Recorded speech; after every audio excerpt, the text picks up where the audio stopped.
नमस्कार श्रोताओं, कहानियों का कारवां चैनल में आप सबका स्वागत है। मैं बिंदु सांधु आज आप लोगों के लिए निर्मल वर्मा जी की एक कहानी परिंदे लेके आई हूँ। निर्मल वर्मा जी नई कहानी आंदोलन के प्रमुख कहानीकार और लेखक हैं। परिंदे कहानी अवधि में थोड़ी लंबी है, इसीलिए मैं ये कहानी आप लोगों के समक्ष 2 भाग में प्रस्तुत करूँगी। अंधियारे गलियारे में चलते हुए लतिका ठिठक गई। दीवार का सहारा लेकर उसने लैंप की बत्ती बढ़ा दी। सीढ़ियों पर उसकी छाया एक बेडोल फटी फटी आकृति खींचने लगी। 7 नंबर कमरे से लड़कियों की बातचीत और हंसी ठहाकों का स्वर अभी तक आ रहा था। लतिका ने दरवाज़ा खटखटाया। शोर अचानक बंद हो गया। कौन है? लतिका चुपचाप खड़ी रही। कमरे में कुछ देर तक खुसुर पुसुर होती रही। फिर दरवाजे की चिटकनी खोलने का स्वर आया। लतिका कमरे की देहरी से कुछ आगे बढ़ी। लैंप की झपकती लो में लड़कियों के चेहरे सिनेमा के पर्दे पर ठहरे हुए क्लोजअप की भांति उभरने लगे। कमरे में अंधेरा क्यों कर रखा है? लतिका के स्वर में हल्की सी झिड़की का आभास था। लैंप में तेल खत्म हो गया है मैडम। ये सुधा का कमरा था, इसीलिए उसी ने उत्तर दिया। हॉस्टल में शायद वह सबसे अधिक लोकप्रिय थी, क्योंकि सदा छुट्टी के समय या रात में डिनर के बाद आसपास के कमरों में रहने वाली लड़कियों का जमघट उसी के कमरे में लग जाता था। देर तक गपशप हंसी मजाक चलता रहता। तेल के लिए कमरुद्दीन को क्यों नहीं कहा? कितनी बार कहा है मैडम, लेकिन उसे याद रहे तब तो। कमरे में हंसी की फुहार एक कोने से दूसरे कोने तक फैल गई। लतिका के कमरे में आने से अनुशासन की जो घुटन घिर आई थी वह अचानक बह गई। कमरुद्दीन हॉस्टल का नौकर था। उसके आलस और काम में टाल मटोल करने के किस्से हॉस्टल की लड़कियों में पीढ़ी दर पीढ़ी चले आ रहे थे।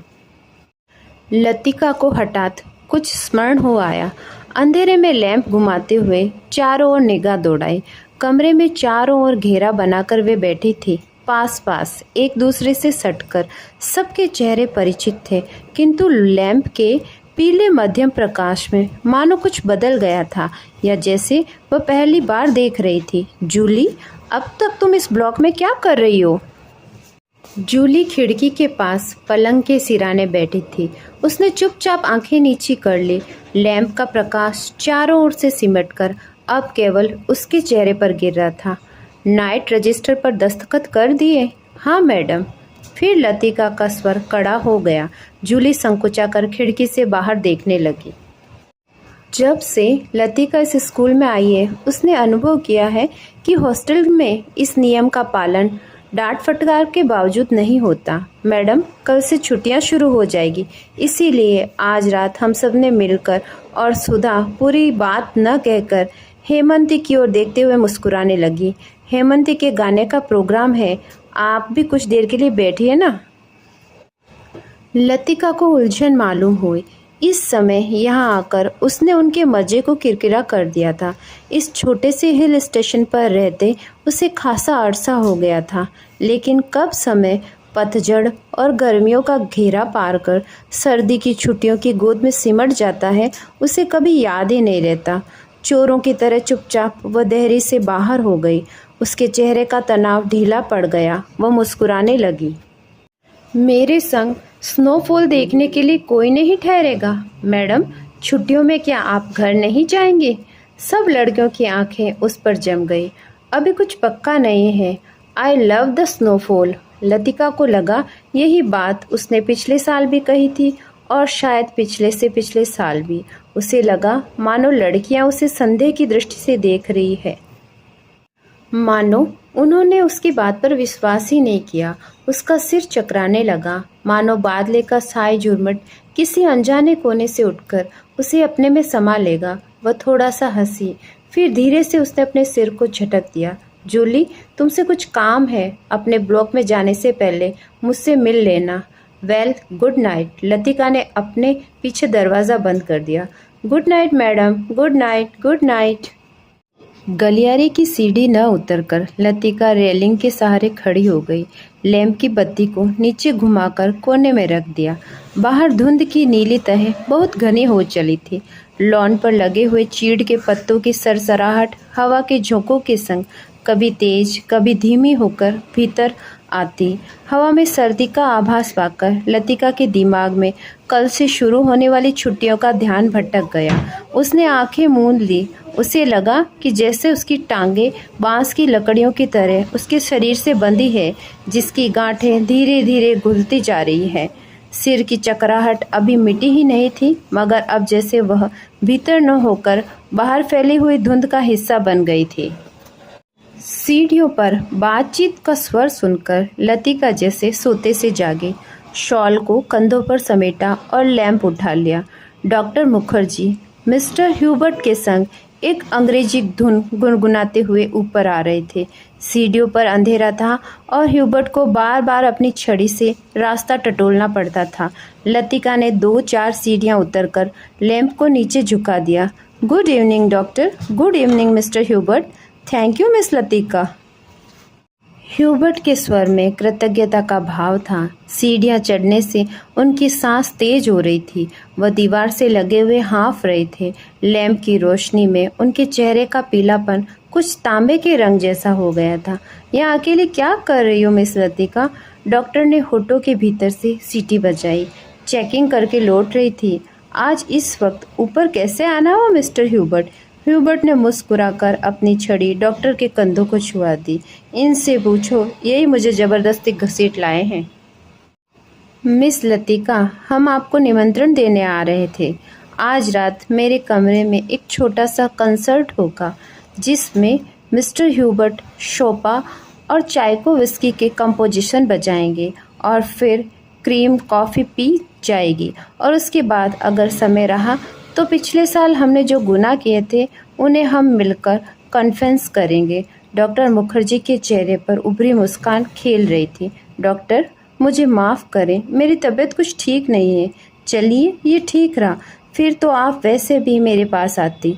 डॉक्टर ने धीरे से लतिका के कंधों को पकड़कर अपने कमरे की तरफ मोड़ लिया। डॉक्टर मुखर्जी का कमरा ब्लॉक के दूसरे सिरे पर छत से जुड़ा हुआ था। वह आधे बर्मी थे, जिसके चिन्ह उनकी थोड़ी दबी हुई नाक और छोटी छोटी चंचल आंखों से स्पष्ट थे। बर्मा पर जापानियों का आक्रमण होने के बाद वह इस छोटे से पहाड़ी शहर में आकर बस गए। प्राइवेट प्रैक्टिस के अलावा वह कॉन्वेंट स्कूल में हाइजीन फिजियोलॉजी भी पढ़ाते थे, इसीलिए इनको स्कूल के हॉस्टल में ही एक कमरा रहने को दे दिया गया था। कुछ लोगों का कहना था कि बर्मा से आते हुए रास्ते में उनकी पत्नी की मृत्यु हो गई, लेकिन इस संबंध में निश्चित रूप से कुछ नहीं कहा जा सकता, क्योंकि डॉक्टर स्वयं कभी अपनी पत्नी की चर्चा नहीं करते।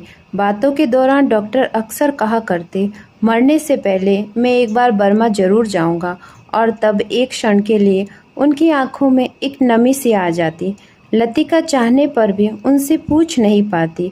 उसे लगता कि डॉक्टर नहीं चाहते कि कोई अतीत के संबंध में उनसे कुछ भी पूछे या सहानुभूति दिखाए। दूसरे ही क्षण अपनी गंभीरता को दूर ठेलते हुए वह हंस पड़े, एक सूखी बुझी हुई हंसी। होम सिकनेस भी एक बीमारी है और जिसका इलाज किसी डॉक्टर के पास नहीं है।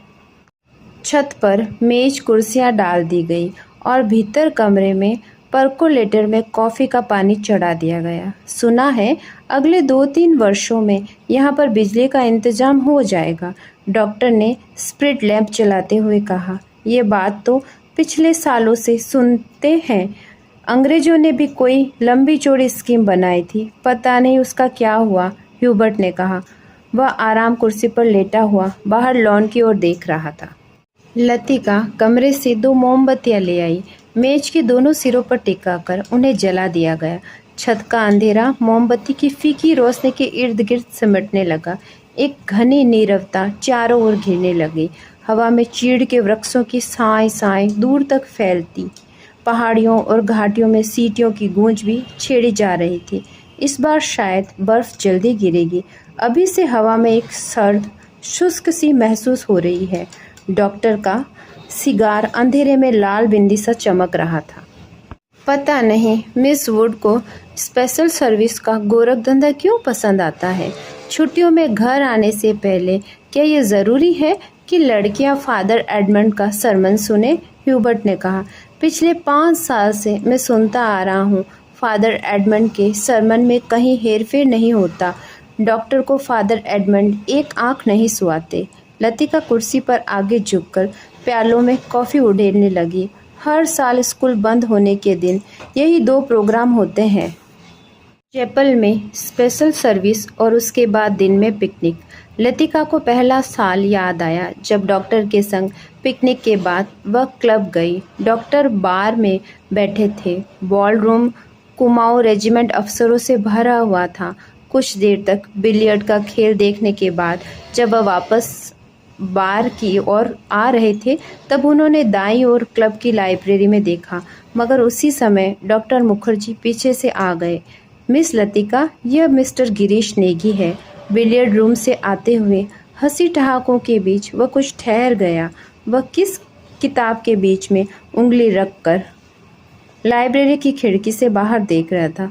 हेलो डॉक्टर, वह पीछे मुड़ा। तब उस क्षण न जाने क्यों लतिका का हाथ कांप गया और कॉफ़ी की गर्म बूंदें उसकी साड़ी पर झलक आई। अंधेरे में किसी ने नहीं देखा कि लतिका के चेहरे पर एक उनिंदा रीतापन घिर आया। हवा के झोंके से मोमबत्तियों की लौ फड़फड़ाने लगे। छत से भी ऊंची काठ गोदाम जाने वाली सड़क पर यूपी रोड की आखिरी बस डाक लेकर जा रही थी। बस की हेडलाइट्स में आसपास फैली हुई झाड़ियों की छाएं घर की दीवारों पर सरकती हुई गायब होने लगी। मिस लतिका, आप इस साल भी छुट्टियों में यहीं रहेंगी? डॉक्टर ने पूछा।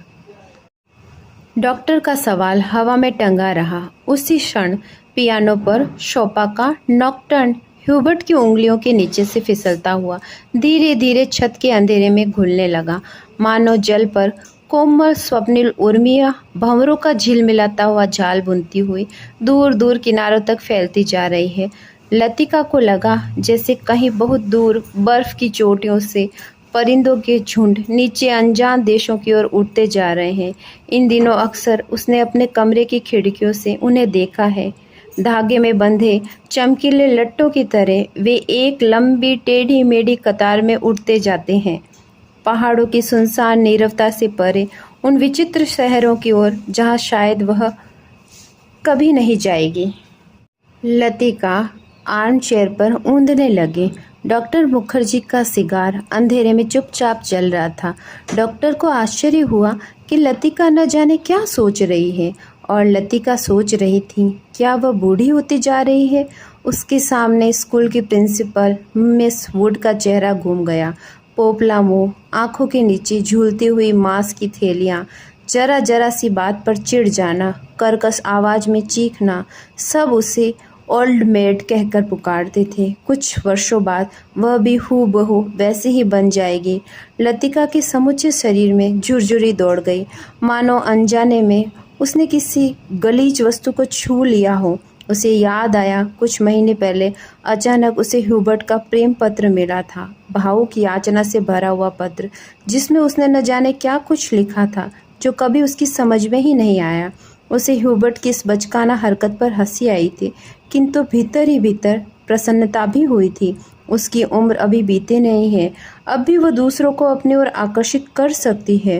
ह्यूबर्ट का पत्र पढ़कर उसे क्रोध नहीं आया, आई थी केवल ममता। वह चाहती तो उसकी गलतफहमी को दूर करने में देर न लगाती, किंतु कोई शक्ति उसे रोक रही थी। उसके कारण वह अपने पर विश्वास रहता, अपने सुख का भ्रम मानो ह्यूबर्ट की गलतफहमी से जुड़ा है। ह्यूबर्ट ही क्यों, वह क्या किसी को भी चाह सकेगी उस अनुभूति के संग जो अब नहीं रही, जो छाया सी उस पर मंडराती रहती है। न वह स्वयं मिटती है, न उसे मुक्ति दे पाती है। उसे लगा जैसे बादलों का झुरमुट फिर उसके मस्तिष्क पर धीरे धीरे छाने लगा। उसकी टांगें फिर निर्जीव और स्थिर हो गई हैं। वह झटके से उठ खड़ी हुई। डॉक्टर, माफ़ करना, मुझे बहुत थकान सी लग रही है। बिना वाक्य पूरा किए वह चली गई। कुछ देर तक टेरेस पर निस्तब्धता छाई रही। मोमबत्तियाँ बुझने लगती। डॉक्टर मुखर्जी ने सिगार का नया कस लिया। सब लड़कियां एक जैसी होती हैं, बेवकूफ़ और सेंटिमेंटल। ह्यूबर्ट की उंगलियों का दबाव पियानो पर ढीला पड़ गया। अंतिम धुनों की झिझकी सी गूंज कुछ क्षणों तक हवा में तैरती रही। डॉक्टर, आपको मालूम है, मिस लतिका का व्यवहार पिछले कुछ अरसे से अजीब सा लगता है। ह्यूबर्ट के स्वर में लापरवाही का भाव था। वह नहीं चाहता था कि डॉक्टर को लतिका के प्रति उसकी भावनाओं का आभास मात्र भी मिल सके। जिस कोमल अनुभूति को वह इतने समय से संजोता आया है, ह्यूबर्ट उसे हंसी में एक ही ठहाके में उपहासास्पद बना देगा। क्या तुम नियति में विश्वास करते हो ह्यूबर्ट? डॉक्टर ने कहा। ह्यूबर्ट दम रोके प्रतीक्षा करता रहा। डॉक्टर दम रोके प्रतीक्षा करता रहा। वह जानता था कि कोई भी बात कहने से पहले डॉक्टर को फिलोसोफाइज करने की आदत थी। डॉक्टर टेरेस की जंगले से सटकर खड़ा हो गया। फीकी सी चांदनी में चीड़ के पेड़ों की छाई लॉन पर गिर रही थी। कभी कभी कोई जुगनू अंधेरे में हरा प्रकाश छिड़कता हवा में गायब हो रहा था। मैं कभी कभी सोचता हूँ, इंसान जिंदा किस लिए रहता है? क्या उसे कोई और बेहतर काम करने को नहीं मिलता? हजारों मील अपने मुल्क से दूर मैं यहाँ पड़ा हूँ। यहाँ कौन मुझे जानता है? यहीं शायद मर भी जाऊँ। ह्यूबर्ट, क्या तुमने कभी महसूस किया है कि एक अजनबी की हैसियत से पराई जमीन पर जाना काफी खौफनाक बात है? ह्यूबर्ट विस्मित सा डॉक्टर की ओर देखने लगा। उसने पहली बार डॉक्टर मुखर्जी के इस पहलू को देखा था। अपने संबंध में वह अक्सर चुप रहते थे। कोई पीछे नहीं है। ये बात मुझे एक अजीब किस्म की बेफिक्री पैदा कर देती है। लेकिन कुछ लोगों की मौत अंत तक पहेली बनी रहती है। शायद वे जिंदगी में बहुत उम्मीदें लगाते थे। उसे ट्रेजिक भी नहीं कहा जा सकता, क्योंकि आखिरी दम तक उन्हें मरने का एहसास ही नहीं होता। डॉक्टर, आप किसका जिक्र कर रहे हैं? ह्यूबर्ट ने परेशान होकर पूछा। डॉक्टर कुछ देर तक चुपचाप सिगार पीते रहे, फिर मुड़कर मोमबत्ती को बुझती हुई लो को देखने लगे। तुम्हें मालूम है, किसी समय लतिका बिला नागा क्लब जाया करती थी। गिरीश नेगी से उसका परिचय वहीं हुआ था। कश्मीर जाने से एक रात पहले उसने मुझे सब कुछ बता दिया था। मैं अब तक लतिका से उस मुलाकात के बारे में कुछ नहीं कह सका हूँ, किंतु उस रोज कौन जानता था कि वह वापस नहीं लौटेगा। और अब क्या फर्क पड़ता है? Let the dead die.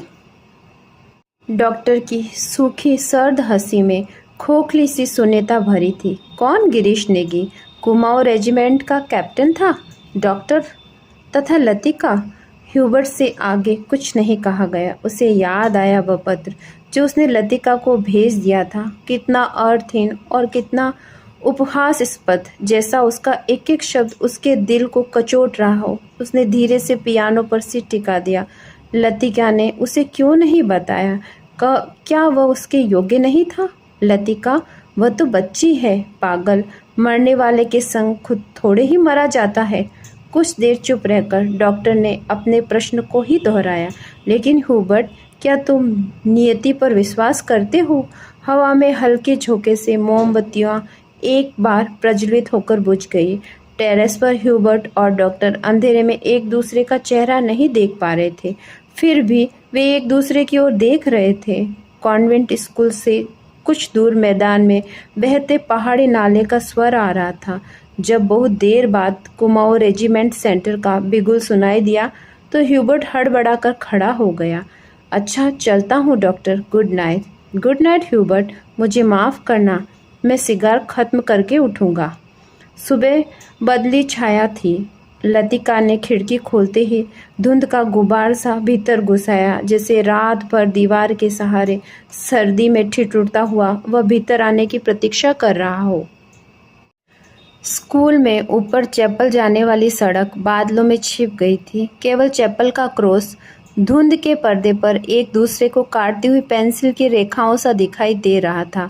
Latika ने खिड़की से आंखें हटाई तो देखा कि कमरुद्दीन चाय की ट्रे लिए खड़ा है। कमरुद्दीन मिलिट्री में अर्दली रह चुका है, इसीलिए ट्रे मेज पर रखकर अटेंशन की मुद्रा में खड़ा हो गया। लतिका झटके से उठ बैठी। सुबह से आलस करके कितनी बार जागकर वह सो चुकी थी। अपनी खिसियाहट मिटाने के लिए लतिका ने कहा, बड़ी सर्दी है आज, बिस्तर छोड़ने को ही नहीं हुआ।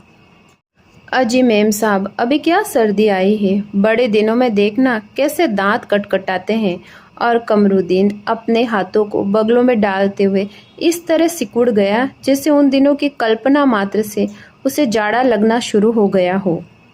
गंजे सिर पर दोनों तरफ से उसके बाल खिंचाव लगने से कत्थई रंग के भूरे हो गए थे। बात चाहे किसी विषय पर हो रही हो, वह हमेशा खींच तान कर उसे ऐसे क्षेत्र में घसीट लाता था जहां वह बेझिझक अपने विचारों को प्रकट कर सके। एक बार तो यहाँ लगातार इतनी बर्फ गिरी थी कि भुवाली से लेकर डाक बंगले तक सारी सड़कें जाम हो गई थी। इतनी बर्फ थी मेम साहब कि पेड़ों की टहनियां तक सिकुड़ कर तनों में लिपट गई थी, बिल्कुल ऐसे। और कमरुद्दीन नीचे झुककर मुर्गी सा बन गया। कब की बात है? लतिका ने पूछा। अब यह तो जोड़ हिसाब करने की बात है मेम साहब, लेकिन इतना याद है कि उस वक्त अंग्रेज बहादुर यहीं थे। कैंटोनमेंट की इमारत पर कौमी झंडा नहीं लगा था। बड़े जबरे थे अंग्रेज, 2 घंटे में ही सारी सड़कें साफ करवा दी थी। उन दिनों एक सीटी बजाते ही 50 घोड़े वाले जमा हो जाते थे। अब तो सारे शेड खाली पड़े हैं। वे लोग अपनी खिदमत भी करवाना जानते थे। अब उजाड़ हो गया है। कमरुद्दीन उदास भाव से बाहर देखने लगा। आज यह पहली बार नहीं है जब लतिका कमरुद्दीन से उन दिनों की बातें सुनकर, और जब अंग्रेज बहादुर ने इस स्थान को स्वर्ग बना रखा था। आप छुट्टियों में इस साल भी यहीं रहेंगी मेम साहब? दिखता तो कुछ ऐसा ही है कमरुद्दीन। तुम्हें फिर तंग होना पड़ेगा। क्या कहती है मेम साहब, आपके रहने से हमारे भी तो मन लगा रहता है, वरना छुट्टियों में तो यहाँ कुत्ते लौटते हैं। तुम जरा मिस्त्री से कह देना कि इस कमरे की छत की मरम्मत कर जाए। पिछले साल बर्फ या पानी दरारों से टपकता रहता था। लतिका को याद आया कि पिछली सर्दियों में जब कभी बर्फ गिरती थी तो उसे पानी से बचने के लिए रात भर कमरे के कोने में सिमट कर सोना पड़ता था। कमरुद्दीन चाय की ट्रे उठाता हुआ बोला, ह्यूबर्ट साहब तो कल ही चले जाएंगे। कल रात उनकी तबीयत फिर खराब हो गई। आधी रात के वक्त मुझे जगाने आए थे। कहते थे छाती में तकलीफ है। उन्हें ये मौसम रास नहीं आता। कह रहे थे लड़कियों की बस में वह भी कल ही चले जाएंगे। कमरुद्दीन दरवाज़ा बंद करके चला गया। लतिका की इच्छा हुई कि वह ह्यूबर्ट के कमरे में जाकर उसकी तबीयत की पूछताछ कराए, किंतु फिर न जाने क्यों क्या सोचकर स्लीपर पैरों में टंगे रहे और वह खिड़की के बाहर बादलों को उमड़ता हुआ देखती रही। ह्यूबर्ट का चेहरा जब उसे देखकर सहमा सा दयनीय हो जाता है, तब लगता है वह अपनी मूक नीरी याचना से उसे कोस रहा है। न वह उसकी गलतफहमी को दूर करने का प्रयत्न कर पाती है, न उसे अपनी व्यवस्था की सफाई देने का साहस होता है।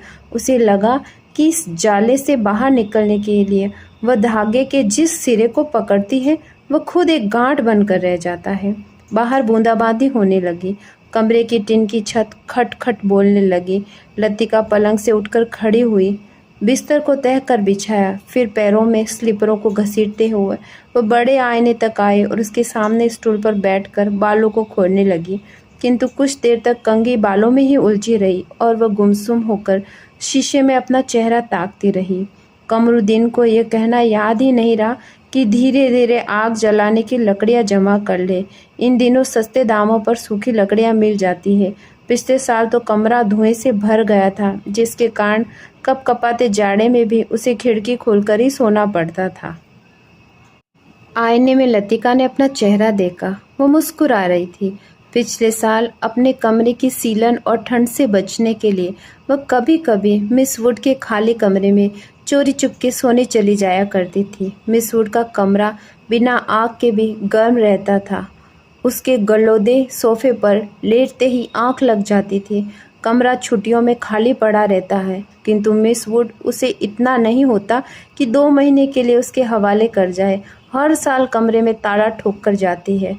वह तो पिछले साल गुसलखाने में भीतर की सांकल देना भूल गई थी, जिसे लतिका चोर दरवाजे के रूप में इस्तेमाल कर रही थी। पहले साल अकेले में उसे बड़ा डर सा लगा।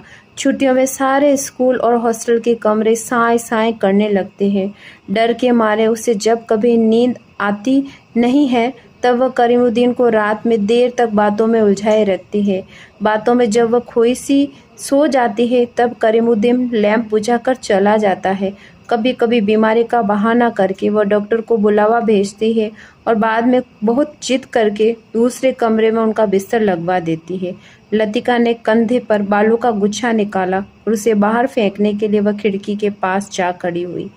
बाहर छत की ढलान से बारिश के जल की मोटी सी धारा बार बार लॉन पर गिर रही थी। लतिका ने खिड़की से सिर बाहर निकाल लिया। हवा के झोंके से उसकी आंखें झपक गई। उससे जितने काम याद आते उतना ही आलस घना हो जाता। बस की सीटें रिजर्व कराने के लिए चपरासी को रुपए देने हैं। जो सामान हॉस्टल की लड़कियां पीछे छोड़ जाती है उसे गोदाम में रखवाना होगा। कभी कभी तो छोटी क्लास की लड़कियों के साथ पैकिंग करवाने के काम में भी हाथ बटाना पड़ता है। वह इन कामों से ऊबती नहीं है। धीरे धीरे सब निपट जाते हैं। कोई गलती इधर उधर रह जाती है जो बाद में सुधर जाती है। हर काम में किचकिच रहती है, परेशानी और दिक्कत होती है, किंतु देर सवेरे से छुटकारा मिल ही जाता है। किंतु जब लड़कियों की आखिरी बस चली जाती है तब मन उचाट सा हो जाता है। खाली कॉरिडोर में घूमती वह कभी इस कमरे में जाती कभी उसमें। वह नहीं जान पाती कि अपने से क्या करे। दिल कहीं भी नहीं टिक पाता, हमेशा भटकता भटकता सा रहता है। इन सब के बावजूद जब कोई सहज भाव से पूछ बैठता, मिस लतिका छुट्टियों में आप घर नहीं जा रही, तब वह क्या कहे। डिंग डिंग, स्पेशल सर्विस के लिए स्कूल चैपल के घंटे बजने लगे। लतिका ने अपना सिर खिड़की के भीतर कर लिया। उसने झटपट साड़ी उतारी और पेटीकोट में ही कंधे पर तौलिया डालकर गुसलखाने में घुस गई। Left right. कैंटोनमेंट जाने वाली पक्की सड़क पर 4-4 की पंक्तियों में कुमाऊं रेजिमेंट के सिपाहियों की एक टुकड़ी मार्च कर रही थी। फौजी बूटों की भारी और खुरदरी आवाज़ें स्कूल चैपल की दीवारों से टकराकर भीतर प्रेयर हॉल में गूंज रही थी। Blessed are the meek, father Edmund एक एक शब्द चबाते हुए खंखारते स्वर में सरमन ऑफ द माउंट पढ़ रहे थे। ईसा मसीह की मूर्ति के नीचे कैंडलब्रियम के दोनों ओर मोमबत्तियां जल रही थी, जिनका प्रकाश आगे बैठी हुई लड़कियों पर पड़ रहा था।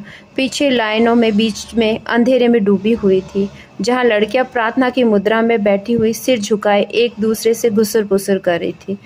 मिस वुड स्कूल सीजन में सफलतापूर्वक समाप्त हो जाने पर विद्यार्थियों और स्टाफ सदस्यों को बधाई का भाषण दे चुकी थी और अब फादर के पीछे बैठी हुई अपने में ही कुछ बड़बड़ा रही थी, मानो धीरे धीरे फादर को प्रॉम्प्ट कर रही हो। आमीन। फादर एडमंड ने बाइबल मेज पर रख दी और प्रेयर बुक उठा ली। हॉल की खामोशी क्षण भर के लिए टूट गई। लड़कियों ने खड़े होते हुए जानबूझकर बेंचों को पीछे धकेला। बेंचें फर्श पर रगड़ खाकर सीटी बजाती हुई पीछे खिसक गई। हॉल के कोनों से हंसी फूट पड़ी। मिस वुड का चेहरा तन गया, माथे पर भ्रकुटियाँ चढ़ गई। फिर अचानक निस्तब्धता छा गई। हॉल के इस घुटे हुए धुंधलके में फादर का तीखा फटा हुआ स्वर सुनाई देने लगा। Jesus said, I am the light of the world, he that followeth me shall not walk in darkness but shall have the light of the light. Doctor Mukherjee ने ऊब और अकुलाहट से भरी हुई जमाई ली। कब यह किस्सा खत्म होगा? उसने इतने ऊंचे स्वर में लतिका से पूछा कि वह संकुचा कर दूसरी ओर देखने लगी। स्पेशल सर्विस के समय डॉक्टर मुखर्जी के होठों पर व्यंग्यात्मक मुस्कुराहट खेलती है और वह धीरे धीरे अपनी मूंछों को खींचता रहा। फादर एडमंड की वेशभूषा देखकर लतिका के दिल में गुदगुदी सी दौड़ पड़ी। जब वह छोटी थी तो अक्सर वह ये बात सोचती थी, विस्मित हुआ करती थी कि क्या पादरी लोग सफ़ेद चोगे के नीचे कुछ नहीं पहनते? अगर धोखे से वह ऊपर उठ जाए तो? लेफ्ट मार्च करते फौजी बूट चैपल से दूर होते जा रहे थे। केवल उनकी गूंज हवा में शेष रह गई थी। हिग नंबर 170, फादर ने प्रार्थना पुस्तक खोलते हुए कहा। हॉल में प्रत्येक लड़की ने डेस्क पर रखी हुई हिम बुक खोल दी। पन्नों को उलटने की खड़खड़ाहट फिसलती हुई एक सिरे से दूसरे सिरे तक फैल गई। आगे की बेंच से उठकर ह्यूबर्ट पियानो के सामने स्टूल पर बैठ गए। संगीत शिक्षक होने के कारण हर साल स्पेशल सर्विस के अवसर पर उसे कॉयर के संग पियानो बजाना पड़ता था। रॉबर्ट ने अपने रुमाल से नाक साफ की। अपनी घबराहट छिपाने के लिए ह्यूबर्ट हमेशा ऐसा ही किया करता था। कनखियों से हॉल की ओर देखते हुए उसने कांपते हाथों से हिम बुक खोल ली। पियानो के स्वर झिझक से मिलने लगे। घने बालों से ढकी ह्यूबर्ट की लंबी पीली उंगलियां खुलने सिमटने लगी। कॉयर के गाने वाली लड़कियों के स्वर एक दूसरे के गूंथकर कोमल और संगीत लहरों से बिंध गए। लतिका को लगा उसका जूड़ा ढीला पड़ गया है, मानो गर्दन के नीचे झूल रहा है। मिस वुड की आंखें बचा लतिका ने चुपचाप बालों में लगे क्लिप को कसकर बांध लिया। बड़ा झक्की आदमी है। सुबह मैंने ह्यूबर्ट को यहाँ आने से मना किया था, फिर भी चला आया, डॉक्टर ने कहा। लतिका को कमरुद्दीन की बात याद आ गई। रात भर ह्यूबर्ट को खांसी का दौरा पड़ा था, कल जाने के लिए कह रहे थे। लतिका ने सिर टेढ़ा करके ह्यूबर्ट के चेहरे की एक झलक पाने की विफल चेष्टा की। इतने पीछे से कुछ भी देख पाना असंभव था। पियानो पर झुका हुआ केवल ह्यूबर्ट का सिर ही दिखाई दे रहा था। एक पगली सी स्मृति, एक उद्भ्रांत भावना, चैपल के शीशों के पड़े पहाड़ी सूखी हवा में झुकी हुई विपिंग क्लोज की कांपती हुई टहनियाँ, पैरों तले चीड़ के पत्तों की धीमी सी चिर परिचित खड़खड़। वहीं पर गिरीश एक हाथ में मिलिट्री का खाकी हैट लिए खड़ा है, चौड़े उठे हुए सबल कंधे। अपना सिर वहां टिका दो तो जैसे सिमट कर खो जाएंगे। चार्ल्स वॉयर, यह नाम उसने रखा था। वो झेंप कर हंसने लगता। तुम्हें आर्मी में किसने चुन लिया? मेजर बन गए हो, लेकिन लड़कियों से भी गए बीते हो। जरा जरा सी बात पर चेहरा लाल हो जाता है। यह सब वह कहती नहीं, सिर्फ सोचती भर। सोचा था कहूँगी, वह कभी कभी नहीं आया। बुरुश का लाल फूल लाए हो ना? झूठे। खाकी कमीज की जिस जेब पर बैच चिपके थे उसी में से मूसा हुआ बुरुश का फूल निकल आया। छी, सारा मुरझा गया। अभी खिला कहाँ है? उसके बालों में गिरीश का हाथ उलझ रहा है। फूल कहीं टिक नहीं पाता। फिर उसे क्लिप के नीचे फंसाकर उसने कहा, देखो। वह मुड़ी और इससे पहले कि वह कुछ कह पाती, गिरीश ने अपना मिलिट्री का हैट धप से उसके सिर पर रख दिया। वह मंत्रमुग्ध सी वैसे ही खड़ी रही। उसके सिर पर गिरीश का हैट है, माथे पर छोटी सी बिंदी है, बिंदी पर उड़ते हुए बाल है। गिरीश ने उस बिंदी को अपने होठों से छुआ। उसने उसके नंगे सिर को अपने दोनों हाथों में समेट लिया। लतिका, गिरीश ने चिढ़ते हुए कहा। मैन ईटर ऑफ कमाऊ, उसका यह नाम गिरीश ने उसे चिढ़ाने के लिए रखा था। वह हंसने लगी। लतिका, सुनो। गिरीश का स्वर कैसा हो गया था? न, मैं कुछ भी नहीं सुन रही हूँ। लतिका, मैं कुछ महीनों में वापस लौट जाऊंगा। ना, मैं कुछ भी नहीं सुन रही हूँ। किंतु वह सुन रही है। वह नहीं तो गिरीश कह रहा है, बल्कि वह जो नहीं कहा जा रहा है, जो उसके बाद कभी नहीं कहा गया। लड़कियों का स्वर पियानो के स्वर में डूबा हुआ गिर रहा है, उठ रहा है। ह्यूबर्ट ने सिर मोड़कर लतिका को निमिष पर देखा। आंखें मूंदे, ध्यान मग्ना, प्रसर मूर्ति सी वह स्थिर निश्चल खड़ी थी। क्या यह भाव उसके लिए है? क्या लतिका ने ऐसे क्षणों में उसे अपना साथी बनाया है? ह्यूबर्ट ने एक गहरी सांस ली और उस सांस में ढेर सारी थकान उमड़ आई। देखो, मिस वुड कुर्सी पर बैठी बैठी सो रही है।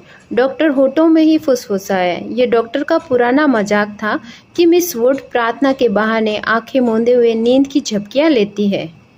फादर एडमंड ने कुर्सी पर फैले अपने गाउन को समेट लिया और प्रेयर बुक बंद करके मिस वुड के कानों में कुछ कहा। पियानो का स्वर क्रमशः मंद पड़ने लगा। ह्यूबर्ट की उंगलियां ढीली पड़ने लगी। सर्विस के समाप्त होने से पूर्व मिस वुड ने ऑर्डर पढ़कर सुनाया। बारिश होने की आशंका से आज के कार्यक्रम में कुछ आवश्यक परिवर्तन करने पड़ेंगे। पिकनिक के लिए झूला देवी के मंदिर जाना संभव नहीं हो सकेगा, इसीलिए स्कूल में कुछ दूर मिडोज में ही सब लड़कियां नाश्ते के बाद जमा होंगी। सब लड़कियों को दोपहर का लंच हॉस्टल किचन से ही ले जाना होगा। केवल शाम की चाय मिडोज में ही बनेगी। पहाड़ों की बारिश का क्या भरोसा। कुछ देर पहले धुआंधार बादल गरज रहे थे। सारा शहर पानी में भीगा ठिठुर रहा था। अब धूप में नहाया नीला आकाश धुंध की ओट में बाहर निकला हुआ फैल रहा था। लतिका ने चैपल के बाहर आते हुए देखा। वीपिंग बिलोज की भीगी शाखाओं से धूप में चमकती हुई बारिश की बूंदें टपक रही थी।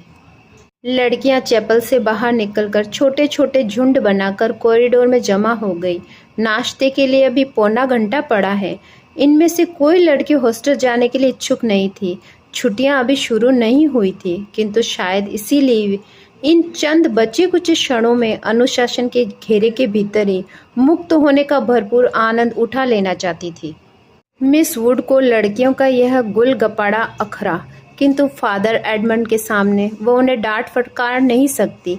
अपनी झुंझलाहट दबाकर वह मुस्कुराते हुए बोली, कल सब चली जाएंगी, सारा स्कूल वीरान हो जाएगा। परिंदे कहानी के प्रथम भाग के अंत में आप लोगों से विनम्र आग्रह, अगर मेरे द्वारा किया गया कथा वाचन आपको पसंद आता है तो कृपया मेरे चैनल को लाइक करें, शेयर करें, सब्सक्राइब करें। धन्यवाद।